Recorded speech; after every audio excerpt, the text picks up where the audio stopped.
तू चाय ला। जी भैया। लेकिन चाय 15 का हो गया है। क्यों? आज बजट आया है ना।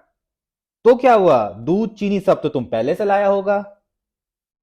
तो क्या हुआ। हम भक्त हैं ना। सब बात मानते हैं उनका। सब तुरंत लागू कर देते हैं। अरे यार। कितने तेजस्वी लोग हैं हमारे पास, कितने शानदार विचार रखते हैं।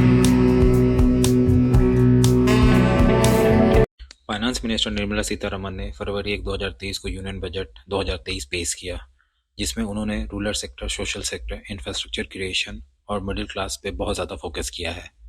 अगले साल जनरल इलेक्शन है और मोदी गवर्नमेंट 2.0 का ये आखिरी बजट है अगले साल के इलेक्शन से पहले। और निर्मला सीतारमण ने कहा कि भारतीय अर्थव्यवस्था सही रास्ते पर है और उज्जवल भविष्य की ओर बढ़ रही है। वैसे कुछ जाने माने लोगों ने इस बजट को ब्लॉकबस्टर एंड कमाल का बताया। जैसे जेरोदा के को फाउंडर निखिल कामत ने कहा कि ये बजट अच्छा भी है और बुरा भी।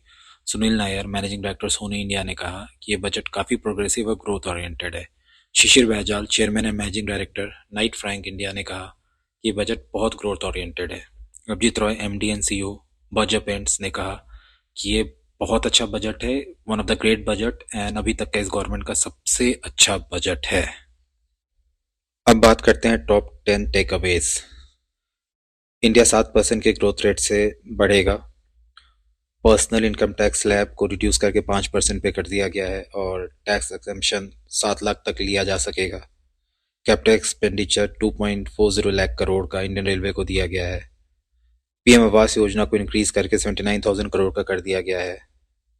ग्रीन ग्रोथ सेक्टर के लिए सबसे प्रायोरिटी में green hydrogen, clean energy storage और ट्रांसमिशन को महत्व दिया जाएगा। और 3 centre of excellence artificial intelligence के लिए टॉप एजुकेशन इंस्टीट्यूशंस में बनाया जाएगा। Expenditure of 4,795 crore digital India programme के लिए अनाउंस किया गया है। Open source digital infrastructure agriculture industry के लिए क्रिएट किया गया है ताकि उसके फंड को एक्सेलरेट किया जा सके। और सेंटर फ्री फूड ग्रेन्स अभी भी प्रोवाइड करेगी जो प्रायोरिटी हाउस होल्ड्स हैं उनको दिसंबर 2023 तक। बजट 2023 के की नंबर्स पे बात करते हैं। फूड सब्सिडी को 1.97 लाख करोड़, फर्टिलाइजर सब्सिडी को 1.7 lakh crore, D investment target 51,000 crore, India का ग्रोथ एस्टिमेटेड है 7% पे। कैपिटल एक्सपेंडिचर जो कंट्री का होता है उसको 10 lakh crore means up to 33%, जो कि जीडीपी का 3.3% होता है। एग्री क्रेडिट टारगेट को इंक्रीज करके 20 लाख करोड़ कर दिया गया है। हॉर्टिकल्चर के लिए 22,000 करोड़ खर्च किया जाएगा। पीएम आवास योजना का एक्सपेंडिचर 66% जो कि 79,000 करोड़ होता है। 15,000 करोड़ स्पेंड किया जाएगा वनरेबल ट्राइबल ग्रुप के लिए अगले 3 साल तक। ई कोर्ट्स के एक्सपेंडिचर के लिए 7,000 करोड़। 35,000 करोड़ इन्वेस्टमेंट प्लान है एनर्जी सिक्योरिटी के लिए, एनर्जी ट्रांजिशन के लिए। ग्रीन हाइड्रोजन मिशन को का आउटपुट बढ़ा के 5 MMT किया जाएगा 2030 तक। शुगर कोऑपरेटिव को बेनिफिट मिलेगा 10,000 करोड़ का। कंपाउंडेड रबर पे इंपोर्ट टैक्स बढ़ाकर 25% कर दिया गया 10% से। और क्लैमिटी रिलेटेड ड्यूटी सिगरेट पे बढ़ा के 16% कर दिया गया है। चलिए अब डिटेल में बात करते हैं बजट 2023 पर। सबसे पहले इनकम टैक्स पेयर्स की बात करते हैं। ओल्ड टैक्स रिजीम में कोई चेंजेस नहीं हुआ है और न्यू टैक्स रिजीम को डिफॉल्ट टैक्स रिजीम बना दिया गया है। बट सिटीजन के पास ऑप्शंस होगा कि वो ओल्ड टैक्स रिजीम अभी भी चूज कर सकते हैं। 3 लाख तक की इनकम पे कोई इनकम टैक्स नहीं लगेगा और टैक्स एग्जम्पशन मिलेगा 7 लाख के इनकम तक पर न्यू टैक्स रिजीम के अंदर में। और सरचार्ज को घटाकर 25% कर दिया गया 37% से। जो नया इनकम टैक्स स्लैब है वो ऐसा है न्यू टैक्स रिजीम के अंदर में 0 से 3 लाख नील, 3 से 6 लाख 5%, 6 से 9 लाख 10%, 9 से 12 लाख 15%, 12 से 15 लाख 20% और 50,000 का स्टैंडर्ड डिडक्शन मिलेगा टैक्स पेयर को न्यू टैक्स रिजीम के अंडर में। और इंश्योरेंस पॉलिसी से भी टैक्स एग्जम्पशन हटा दिया गया है। प्रीमियम 5 लाख या 5 लाख के ऊपर के लिए अब उस पर टैक्स लगेगा। और जितने भी ऑनलाइन गेमिंग स्टार्टअप थे अब उनको टीडीएस और टैक्सेबिलिटी इंफॉर्मेशन देना पड़ेगा नेट विनिंग्स पे, विड्रॉवल के टाइम पे या फाइनेंशियल ईयर के एंड पे। और लीव इनकैशमेंट जो प्राइवेट एम्प्लॉयज़ करवाते थे तो वो रिटायरमेंट के टाइम में जो भी लीव इनकैशमेंट करवाएंगे उस पे जो टैक्स लगता था उसको बढ़ाकर, मतलब उस पे एग्जम्पशन दिया गया है, 3 लाख से बढ़ा के 25 लाख कर दिया गया है। और EPF withdrawal non pan cases वालों के लिए भी रिड्यूस किया गया है, जो 30% से घटाकर 20% कर दिया गया है। चलिए तो बात करते हैं सीनियर सिटीजन्स के बारे में।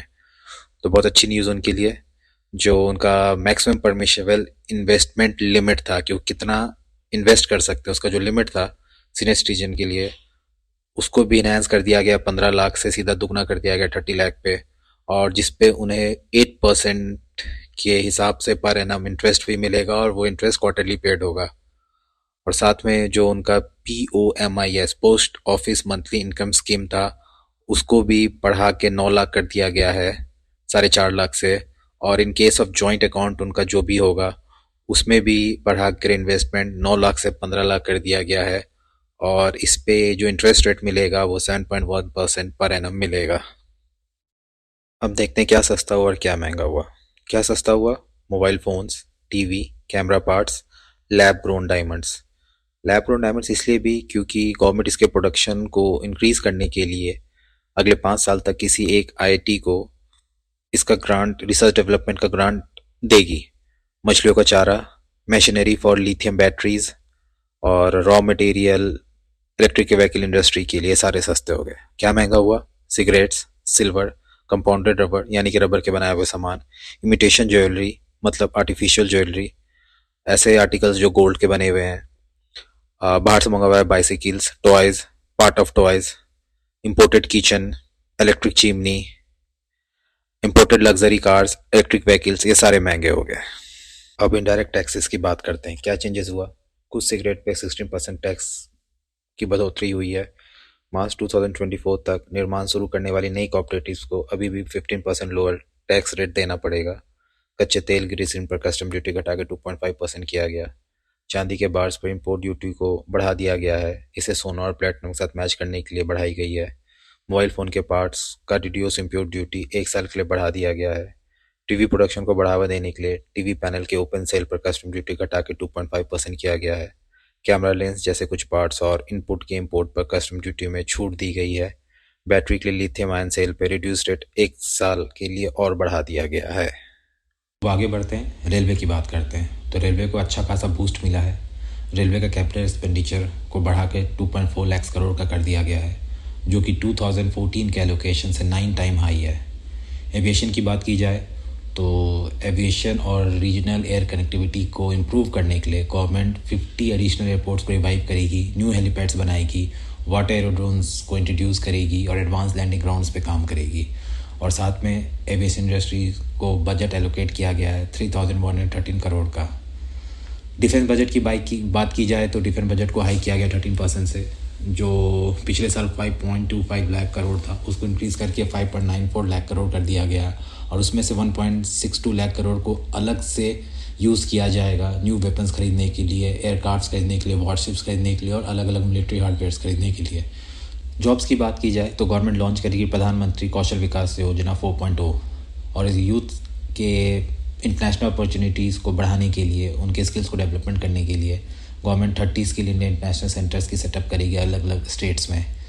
Pan India national apprenticeship promotion के तहत डायरेक्ट बेनिफिट ट्रांसफ़र दिया जाएगा, मीन्स स्टाइपेंड दिया जाएगा 47 लाख यूथ्स को सपोर्ट करने के लिए अगले 3 साल तक। बैंकिंग की बात की जाए तो बैंकों में ऑपरेशनल सुधार के लिए अमेंडमेंट्स किया जाएगा बैंकिंग रेगुलेशन पर, और कैपेक्स को हाई करके 33% कर दिया गया है। कैपेक्स जो कैपिटल एक्सपेंडिचर होता है कंट्री का, तो 10 लाख करोड़ उसमें अलॉट किया गया है, जो कि 3.3% होगा GDP का।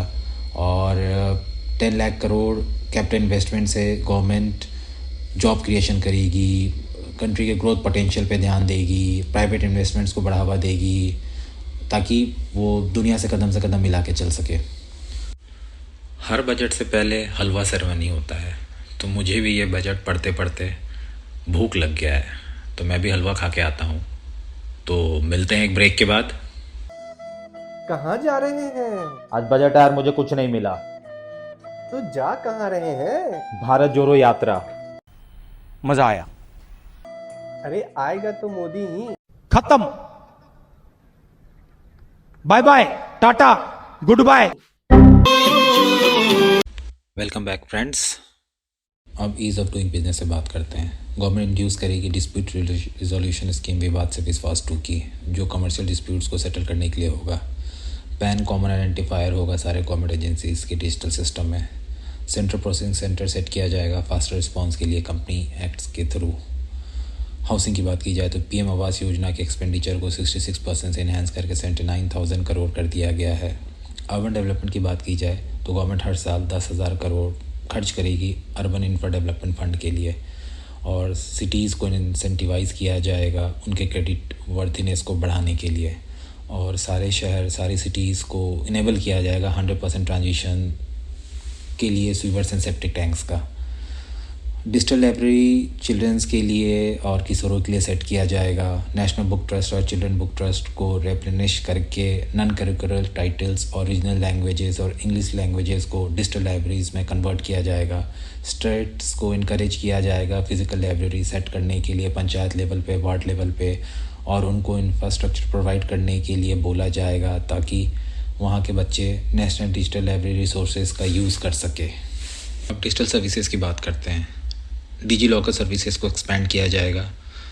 इंजीनियरिंग इंस्टीट्यूट्स में 100 लैब्स डेवलप किए जाएंगे 5G सर्विसेज के लिए और उसके ऐप्स के डेवलपमेंट के लिए। ये लैब्स कवर करेगी स्मार्ट क्लासरूम प्रोग्राम को, प्रिसिशन फार्मिंग को और हेल्थ केयर एप्लीकेशंस पे। फेज़ 3 ऑफ ई कोड्स को लॉन्च किया जाएगा और इसके एक्सपेंडिचर सेट किए गए हैं 7,000 करोड़ पे, और लीडिंग इंडस्ट्री प्लेयर्स को पार्टनर बनाया जाएगा डेवलप करने के लिए हेल्थ सेक्टर, एग्रीकल्चर सेक्टर और अदर सेक्टर्स के लिए।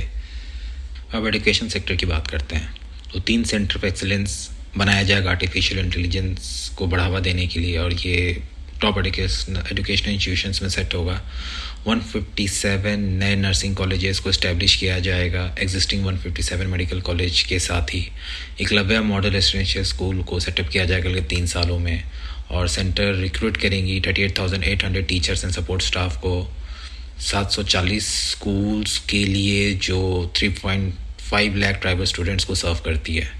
स्पोर्ट्स की बात की जाए तो स्पोर्ट्स को बजट एलोकेशन मिला है 3,397 करोड़ का, जो कि इंक्रीज़ हो गया है 723 करोड़ से।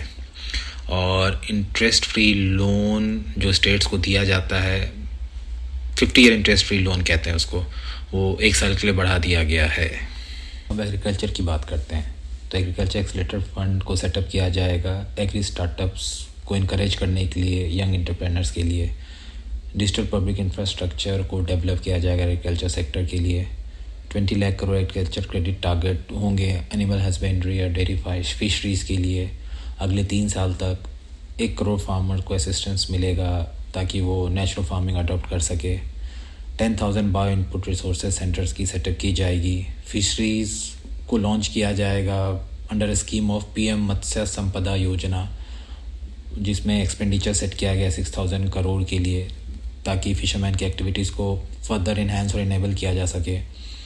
और इंडिया को global hub for Shri Anna बनाने के लिए Indian institute of millet research Hyderabad को सपोर्ट किया जाएगा as centre of excellence for sharing best practices research and technologies at international level.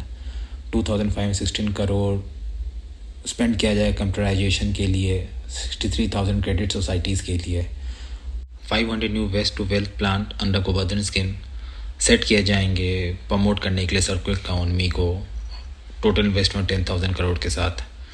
5% of compressed biogas mandate होंगे, इंट्रोड्यूस किए जाएंगे फॉर ऑल ऑर्गेनाइजेशन जो मार्केटिंग करती है नेचुरल एंड बायोगैस की। अब 7 प्रायोरिटीज ऑफ बजट सप्तऋषि के बारे में बात करते हैं। पहला इंक्लूसिव डेवलपमेंट, सबका साथ सबका विकास पॉलिसी, जिसमें वुमेन, SC, ST, OBC और अंडर प्रिविलेज ग्रुप्स को सपोर्ट किया जाएगा। दूसरा reaching the last mile, aspirational block programme, जिसमें 500 ब्लॉक्स को कवर किया जाएगा गवर्नमेंट सर्विसेज के लिए। तीसरा इंफ्रास्ट्रक्चर इन्वेस्टमेंट, जैसा कि कैपेक्स एक्सपेंडिचर को बढ़ा के 10 लाख करोड़ का कर दिया गया है देश के डेवलपमेंट और विकास के लिए। चौथा unleashing the potential, national data governance policy, जो कि डेटा एक्सेस आसान किया जाएगा इनोवेशन रिसर्च के लिए, स्टार्टअप्स के लिए, इंस्टीट्यूट्स के लिए। पाँचवा फाइनेंशियल सेक्टर, 9,000 करोड़ के माध्यम से सुधार योजना फाइनेंस सेक्टर के लिए। Green growth. छठा energy transition and energy security के लिए 35,000 करोड़ रुपया अलॉट किया गया है। 7वां youth power, launch of PM Kaushal Vikas Yojana 4.0 ताकि यूथ के स्किल्स को इन्हेंस किया जा सके।